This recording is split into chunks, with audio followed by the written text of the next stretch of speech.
টিটিএডিসির নামকরণ Tripura territorial council. এখন থেকে হবে আমরা অলরেডি ত্রিপুরা টেরিটোরিয়াল কাউন্সিল, এখন আর টিটিএডিসি বলবে না, ত্রিপুরা টেরিটোরিয়াল কাউন্সিল দিল্লিতে পাঠিয়েছি। কারণ ত্রিপুরা শব্দটা অত্যন্ত গুরুত্বপূর্ণ, কিন্তু এটাকে কখনো কখনো কোন সরকার, কংগ্রেস, সিপিএম যারা আছে বা রিজনাল পার্টি সামান্য কিছু চেষ্টা করেছিল টিউজিয়ার, সামান্য সমাচরণ ত্রিপুরা যারা তখন ছিল কিছুটা, নতুবা কেউ চিন্তাও করেনি, একমাত্র বিজেপি সেটা করেছে এবং রাজ্য মন্ত্রিসভা সিদ্ধান্ত গ্রহণ করেছি এবং কেন্দ্রীয় সরকারে পাঠিয়েছি যে এখন যে সংবিধান সংশোধন হবে সেখানে কিন্তু এডিসির নাম থাকবে যে ত্রিপুরা টেরিটোরিয়াল কাউন্সিল। আপনারা জানেন এবং 125তম সংবিধান সংশোধন করে আমরা বলছি যে ষষ্ঠ তফসিল এলাকায় যে জায়গাগুলি আছে সেগুলি বর্তমানে 28টা আসন আছে, কিন্তু 28টা আসনে ভুল হবে, 50টা আসন করো। কেন? আজকে এখানে ভগবান চৌধুরী মিটিং লেবুঙ্গা ব্লকে। সিটটা কি?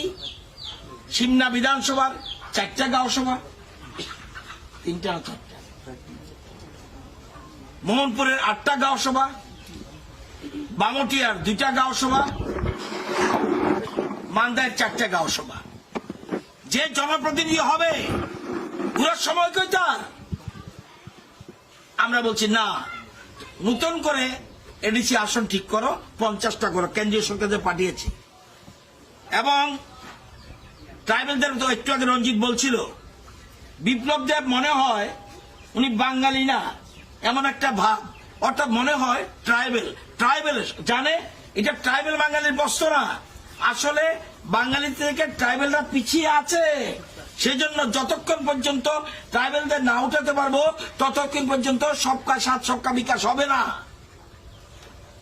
এই জন্য প্ল্যান করেছে।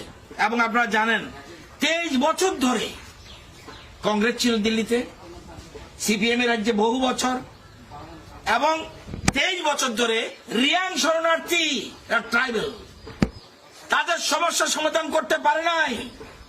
অথচ মাত্র 2.5 বছরের মধ্যে বিপ্লব দেব দিল্লির সাথে কথা বলে ট্রাইবেলদের, আমরা বলছি কোথায় যাবে এদেশের মানুষ, তারা তাদের একটা পার্মানেন্ট সেটেলমেন্টের ব্যবস্থা করেছে।